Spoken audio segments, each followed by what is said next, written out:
pense que sur les réseaux sociaux, nous avons lu beaucoup de choses. Nous pouvons aussi dire que, comme la plupart des Togolais, le malheureux qui a été froidement assassiné dans son bureau, lui aussi militait de toute façon pour l'évolution de la société, pour l'alternance. Je crois quand même que c'est l'une des raisons aussi, parce qu'on a écouté beaucoup de gens autour de lui. Mais je pense qu'il faut qu'on réfléchisse, qu'on travaille, qu'on s'engage pour que les opinions politiques ne soient pas l'objet de persécution jusqu'à donner la mort à quelqu'un.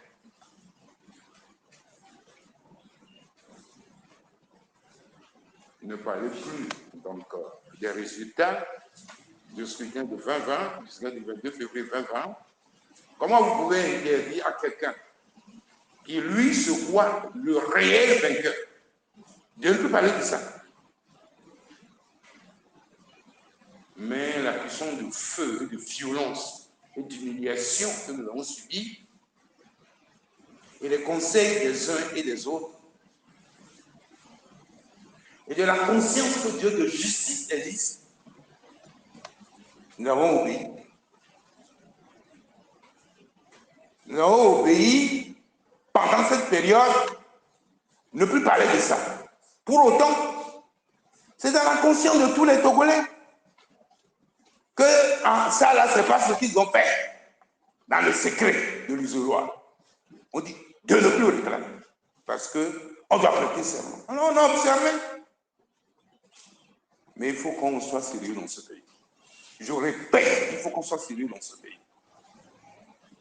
Vous savez, quand vous allez vous analyser les deux décisions de la Cour constitutionnelle,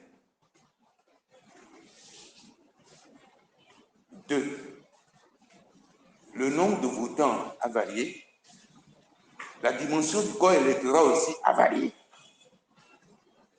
Le corps électoral, on le connaît. À supposer que nous devons choisir un porte-parole ici, ceux qui doivent voter, on les connaît, on compte. Il y a deux corps électoraux, il y a deux nombres différents de votants. Rien que ça, ça pose un problème. Et donc, on dit de ne pas dire. Ce n'est même pas la peine d'aller aux élections. Si je vais aux élections et que nous réclamer ma victoire, on va prendre toute une armée pour occuper mon quartier, faire des plans pour m'assassiner, sortir le matériel de guerre et le nombre de personnes que je n'ai jamais vu.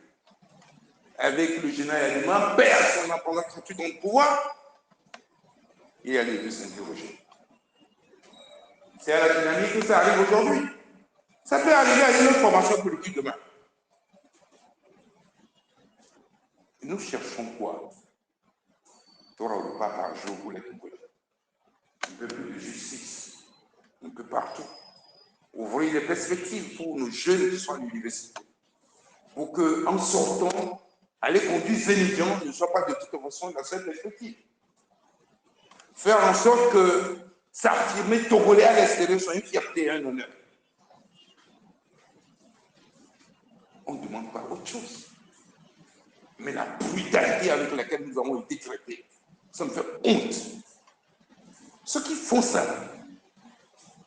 si nous ne nous sommes pas sacrifiés pour éviter des pires dans ce pays, eux, ils ne seront pas là. Il faut qu'ils le sachent. Il faut qu'ils le sachent. Mais ils ont la force brute, sans raison, sans bon sens. Il y a une justice divine. Pour l'heure, personne ne peut m'enlever la conviction que je suis le gagnant de l'élection présidentielle du 22 février. Personne. Personne. Je dors avec. Je vis avec. Je vois la proposition avec. Personne ne peut me l'enlever. Que d'autres m'exercent. Je ne dis rien. Mais vous ne pouvez pas enlever ça de mon cœur, de ma conscience. Ni de tous ceux qui, ce jour-là, se sont mobilisés pour rendre cet avènement possible. Dit de ne pas dire oui. Pour le moment, Je n'ai pas pris une char pour aller à l'ONU, pour aller déloger celui qui est là. C'est clair? Arrêtons de faire ce genre de choses. Quelles sont ces blagues-là? On fait de la démocratie ou on fait de tout un monde de n'importe quoi? Je me tais. Mais ce que j'ai vécu, je dis bien, ce que j'ai vécu en réclamant victoire, je remercie les Togolais parce qu'en fait, de toute façon, en dépit de tout, beaucoup ont de l'empathie et de la sympathie, de la solidarité. Nous sommes encore debout aujourd'hui grâce à cette solidarité-là, grâce à cet encouragement. C'est pas bien.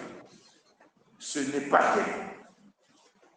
Dans la Constitution, elle s'est dit, hein, quand tu reçois un ordre qui n'est pas un ordre pertinent, tu as le droit de refuser. Et je crois quand même que c'est ce droit que Toussaint a utilisé. Quand tu reçois un ordre qui n'est pas pertinent, tu as le droit de refuser. Ceux qui exécutent ces passes de zone, nous ne serons pas là, mais ils seront interpellés de mon pas de soi. Ça, j'en suis sûr. Remonter de tout du temps du nazisme, tout ce qu'on a poursuivi là, jusqu'à ils répondront. Alors seront sérieux. Le Togo est indivisible. Nous sommes tous enfants d'un même pays. Je ne dis pas que, bon, on a tout le temps raison, mais nous avons le devoir d'aplanir les difficultés. Et ce que je voulais aussi vous rappeler, le gouvernement a demandé à échanger avec la dynamique. La demande a été formulée le 20. Aussitôt, Monseigneur Podro a convoqué le conseil des sages. Ils m'ont invité. Et je leur ai raconté l'anecdote sur laquelle le ministre Yao, comme l'a dit, paix à son âme, avait l'habitude de nous dire que quand on te dit de venir écouter, vas-y. Que c'est comme ça qu'on a appelé les animaux de la forêt. La grenouille dit, je ne connais pas l'ordre du juge, je n'irai pas. La girafe était la première à arriver. On lui a donné, c'était le jour de l'addition de coups. On lui a donné un long coup. Et la grenouille était restée à la maison, lui, il n'a pas de coup parce que la tête est dans le corps là en même temps. Et donc, on a décidé d'aller. Et c'est cette nuit qu'on a été attaqué. Où est le sérieux? Vous demandez le dialogue, nous avons dit oui, on va dialoguer avec vous. Ce n'est pas nous qui avons demandé le dialogue. Mais en temps, pour monter dans la perversité de certains, donc dans cette équipe-là, il y a coup de feu. Mais sur les réseaux, on dit qu'est-ce que la délégation d'Agoye Kodjo cherche chez Gilbert Bawara en pleine nuit? Moi, je suis confiné depuis, hein, je ne sors plus. Hein. C'est à qui ceux qui m'ont sorti la course, ceux qui m'ont parce que je ne voulais pas sortir, impérativement, tu dois venir. On ne sort pas. Mais ils anticipent ce qu'ils posent comme acte irresponsable d'autres. Vous passez donc par un évêque pour nous joindre. On n'a même pas encore moi répondu à la question, mais vous avez sur les réseaux sociaux, on dit que qu'est-ce que la délégation d'Agoye Kodjo cherche chez Gilbert Bawara en pleine nuit?